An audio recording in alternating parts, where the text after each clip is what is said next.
Today we're talking about how to create a rich, warm sound on your viola. Welcome back.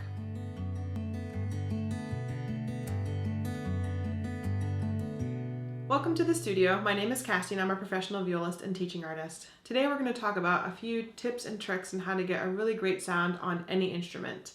So the first thing I want to talk about is the bow, because obviously that's what makes the sound. I've heard teachers refer to us as being two instrumentalists because we've got our viola that makes sound, but we also have our bow, and that contributes to a lot of what we do. So it's as important, if not more important, than our instrument. So the first thing I want you to do is to check out your bow hair. If you've never had it rehaired, or if that's a new concept to you, that's something that needs to be done probably every 6 months to a year, depending on how much you play. I get mine rehaired probably every 4 months because I play a lot, and it just needs to get done. So if you'll take note that the bow hair here is really, it's just horsehair. And sometimes people have synthetic hair on their instrument. It's not actual horsehair, it's synthetic horsehair. But it's just held in place by a series of tensions, essentially. So if you notice that, especially down here around the frog, that it's kind of yellow or any other color of the rainbow other than white, it needs to be rehaired. If you've lost a bunch of hairs, if you don't have like a nice full head of hair on the bow, it's time to get it rehaired. So if you need a suggestion for a local shop, post it down in the comments below. I'm happy to refer you out to my network of trusted rehairers. I just got mine done. It's nice fresh hair, and it really makes a huge difference for your sound. The next thing we have to worry about is rosin. So obviously if there's no rosin on the hair, it's not going to make any sound. If you're using 20-year-old rosin, you need a new block of rosin. Rosin lasts anywhere from probably about 6 months to 2 years. So if you notice as you're putting rosin on, and especially if you just got a rehair, that it's not gripping, it's not making the sound that you want, it's probably time for a new block of rosin.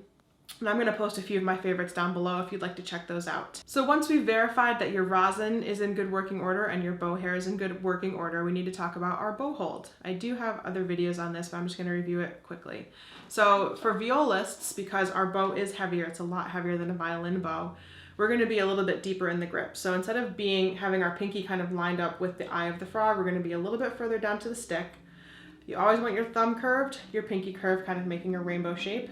And then a really good check is my ring finger covering the eye of the frog, and are my thumb and my middle finger making a ring. So I'll link the video that I have about bow holds down below too. But that's a really important part of making a great sound. If you've got kind of a wonky bow hold, or it's too tense, or it's not in a good shape, then it's going to affect our sound, definitely. So now we've verified we've got good rosin, good hair, a great bow hold. There's 3 factors that we need to talk about with the bow: speed, weight, and placement. The first one I want to talk about is placement. So what I mean by that is, where am I putting it on the string? I can be over the fingerboard, I can be in the middle, or I can be on the bridge. So if I go to playing position, you're going to notice that if my bow is closer to the fingerboard, it makes a quieter sound. If I go more towards the middle, that's going to be where my optimal sound is. And as I head to the bridge, it starts to get a little bit ponticello, which actually means bridge in Italian. You may have seen that in your part sul ponticello, which means to play on top of the bridge. That starts to make kind of a ghosty sound.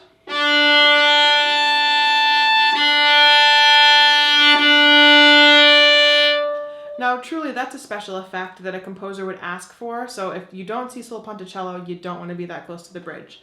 Again, we optimally want to be right in the middle, because that's where we're going to get our richest sound. If you're looking to make a piano sound, obviously we want to move a little bit closer to the fingerboard. So now that we have learned a little bit about placement, the next topic I want to talk about is speed. And essentially that's just how fast I draw my bow across the strings. So I'm going to go to my optimal place, and I'm going to draw a very fast bow, just so you see what that sounds like.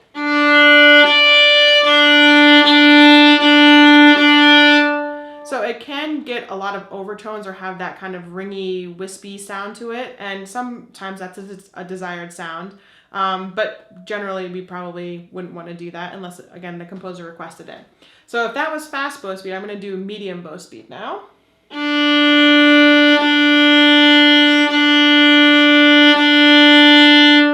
And that's going to get us a nice rich sound.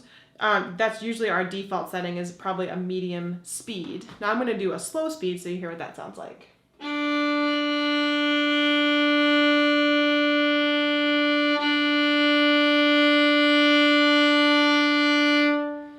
So hopefully my placement didn't change all that much. It should stay kind of right in the middle.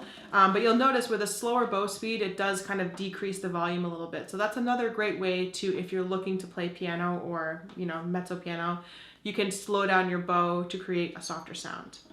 The last factor I want to talk about, to me is almost the most important factor, is weight. So that's how much arm weight am I putting into the string. Now this is a point of contention for some teachers and some students. I don't like using the word pressure.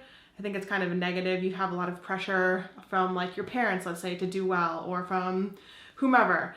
Pressure is just not a very positive word, but I do know what weight feels like, and that's something that's tangible. That's something that is easy to recreate in your mind. So I prefer saying arm weight. So maybe other teachers use pressure. I just don't like that word.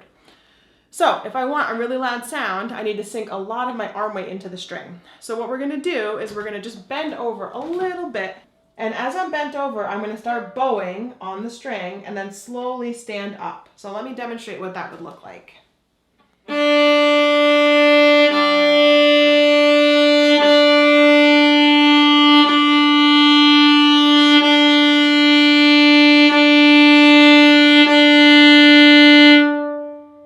Now that we're back standing upright, the reason we would want to do this is to help kind of release our shoulders into the string. And really, when you're bent over like this, you're fighting against gravity a little bit, which helps you really engage the string.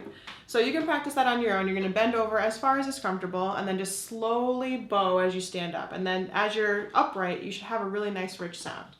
So we're going to, again, feel what that medium weight feels like. So I'm going to set my bow on the string at the middle because that's our optimal sound point. And we're going to use medium weight and medium speed. So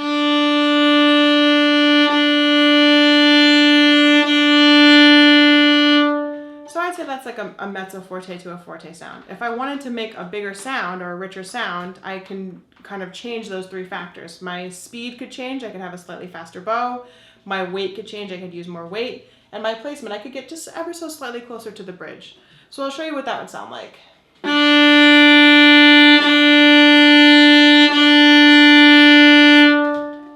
So by changing those three factors, we can create a whole color palette of different sounds. And that's something that you have to experiment with and know your instrument and know where's the optimal sounding point for the desired dynamic or the desired sound that I'm going after. There are special effects, like we said before. So if a composer requests sul tasto, that's over the fingerboard, they're obviously looking for a quieter, wispier sound.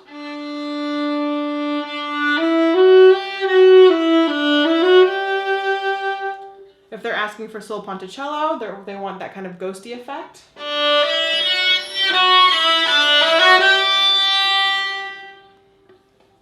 And then again, as the point of this video, if you're looking to make the best sound, we want to be kind of right in the middle with medium weight and medium speed.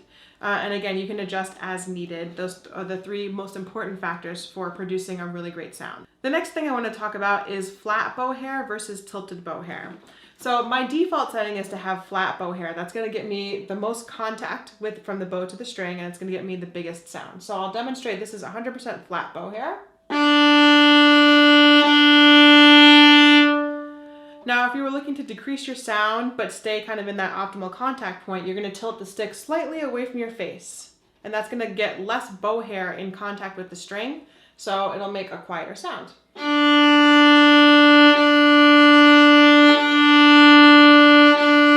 Versus flat bow hair.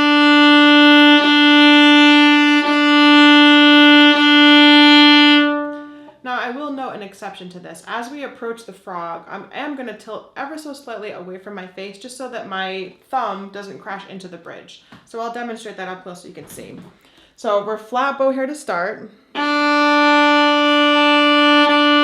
then as I approach the frog, I slowly tilt away and then recorrect. Tilt away and then recorrect.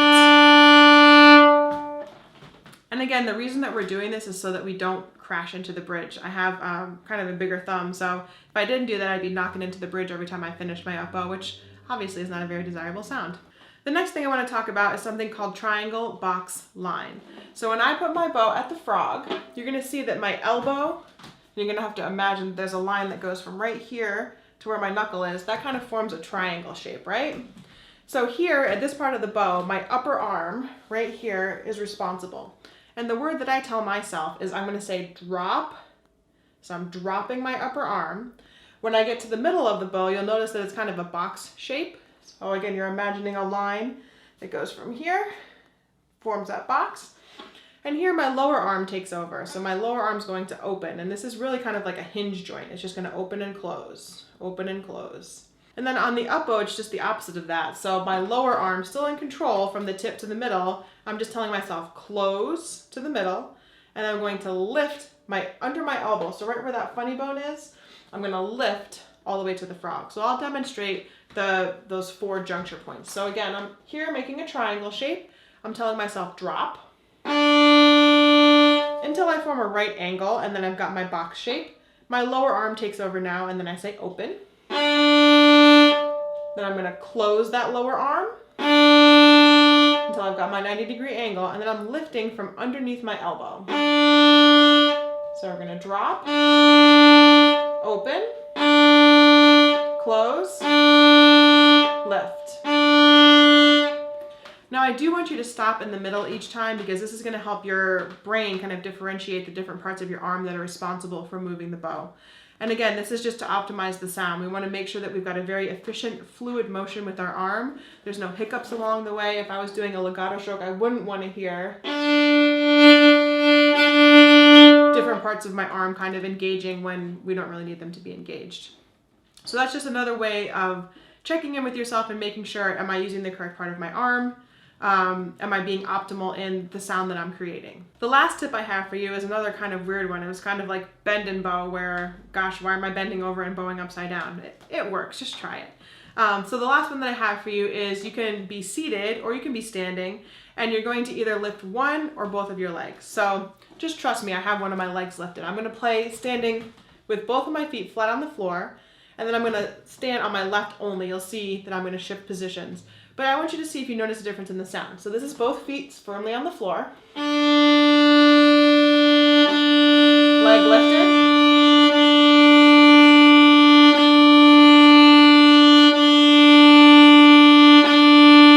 Standing. Leg up.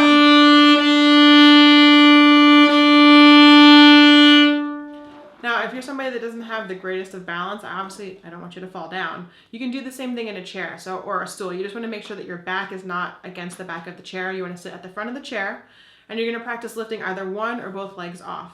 Now, I think, and this is just my theory, I think the reason why this works is because you're engaging your core. Obviously, if you're standing on one leg, your core has to be engaged to help you, to keep you from falling. So when your core is engaged, your upper torso is just a little bit more freed up, and you're able to sink a little bit more weight into the string. And again, that's really what it's all about, is taking that weight of your arm, the natural weight that you have, transferring it to the string and letting the instrument support the bow as the bow sits on top of it and glides across.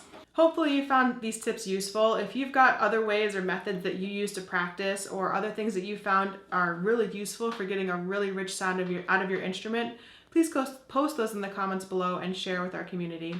As always, thank you so much for joining me today, and happy practicing.